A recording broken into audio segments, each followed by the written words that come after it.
BJP के खिलाफ हम एक यूनाइटेड फ्रंट लेके खड़े हों और उन्हें कम से कम सीटें जो है जीतने का हम मौका दें। Umar Saab, your earlier decision not to contest elections in the Union Territory of Jammu and Kashmir was seen as bold stance against central government's decisions in Kashmir. Now people are saying that Umar Abdullah has sacrificed his principles for the lust of power. What do you see that? कोई sacrifice principles का हमने नहीं किया। जो लड़ाई हम लड़ने जा रहे हैं उस लड़ाई में असेंबली का अपना ही रोल है और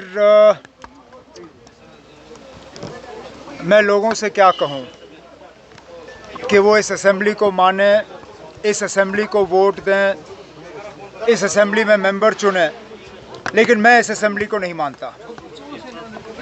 जो लोग ये बात करते हैं उन्हें तो अपने रिश्तेदार खड़े किए। जो मेरे खिलाफ ये इल्ज़ाम लगाते हैं, किसी ने बेटा, किसी ने बेटी, कोई ना कोई तो रिश्तेदार उन्होंने रखा। अगर वो अपने ही प्रिंसिपल्स के इतने बड़े पाबंद हैं तो फिर तो उनको पूरी तरह से इससे बाहर रहना चाहिए था। खुद बाहर रह के किसी रिश्तेदार को रखने का क्या फ़ायदा। मैं मान के चलता हूँ कि फ़िलहाल इस असेंबली में उतनी ताकत नहीं है जितनी ताकत होनी चाहिए, लेकिन हम इस असेंबली के ज़रिए ही इस असेंबली को और ज़्यादा मजबूत कर सकते हैं। उमर साहब, बाबा जी ने कहा था कि जो मतलब आने वाला सीएम होगा वो एक चपरासी की भी ट्रांसफर नहीं कर सकता है, तो इसके बारे में फिर अब मैं इसमें नहीं जाऊंगा, वो छोड़ दीजिए। लेकिन अब आज यहाँ चीफ मिनिस्टर नहीं बन रहा है। हमने एमएलए बनाने हैं। एमएलए बनने दीजिए ना, अब उसके बाद चीफ मिनिस्टर कौन बनता है वो 4 अक्टूबर के बाद तय होगा। इंजीनियर रशीद जो एनआईए है वो नहीं चाहती इंजीनियर रशीद को बेल हो, क्योंकि कहते हैं कि he will influence witnesses and tamper the जो एविडेंसेस है। बेल का फैसला वोटर नहीं करता। बेल का फैसला बारामूला के वोटरों ने भी नहीं किया। कोई वोटर जो है बेल का फैसला नहीं करती। बेल का फैसला सिर्फ और सिर्फ अदालत में होता है। नहीं चाहती तो ईडी भी नहीं चाहती थी कि फारूक अब्दुल्ला के खिलाफ जो केस लगा है वो हट जाए, लेकिन अदालत ने फैसला किया और केस हटा। अब मामला अदालत के सामने है। उन्होंने अपना जजमेंट 4 तारीख तक रिजर्व किया है। जहां तक मैं जानता हूं, क्योंकि दिल्ली से कोई खबर जो है ज़्यादा देर छुपी नहीं रहती, अंदर अंदर से बात बाहर आ ही जाती है।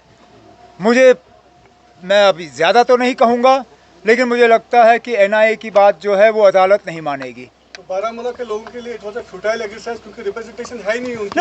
आप वेट करिए ना, 4 तारीख को अदालत की तरफ से उनका फैसला आ जाएगा। और जो मैं आपसे कह रहा हूँ, मुझे तो लगता है कि 4 तारीख को एनआईए वाले जो हैं ईडी की तरह उनकी आर्ग्यूमेंट फेल हो जाएगी और अदालत का फैसला आप सबके सामने होगा। अब जाके अगर इंजीनियर साहब को छोड़ दिया जाता है तो क्या अदालत के तरफ से उनके ऊपर कोई रोक होगी, कोई रुकावट होगी, कोई स्ट्रिक्चर्स होंगे, वो हमें देखना होगा। लेकिन देखिए, अब मुझे बताएं ना, कौन सा कॉन्टेस्ट आसान होता है? कोई इलेक्शन आसान नहीं होता। पीडीपी ने बशीर मीर को फील्ड किया यहाँ से। Don't you think this a challenge, because 2014 में बशीर मीर ने बहुत ही कम मार्जिन से हारा था। यहाँ नहीं कंगन से हारा है। उसके बाद बहुत कुछ बदला है ना। मैंने कभी किसी इलेक्शन को फॉर ग्रांटेड नहीं लिया। बारामूला के पार्लिमानी नतीजों के बाद तो मैं अब अगर लेता भी था थोड़ा बहुत तो बिल्कुल नहीं लेता हूँ। मैं सिर्फ़ और सिर्फ गांदरबल के लोगों से ये उम्मीद करूंगा कि जिस तरह उन्होंने मुझे 2008 में खिदमत करने का मौका दिया, उस तरह दोबारा इस साल मुझे एक मौका उनकी खिदमत करने का देंगे, बस और कुछ नहीं।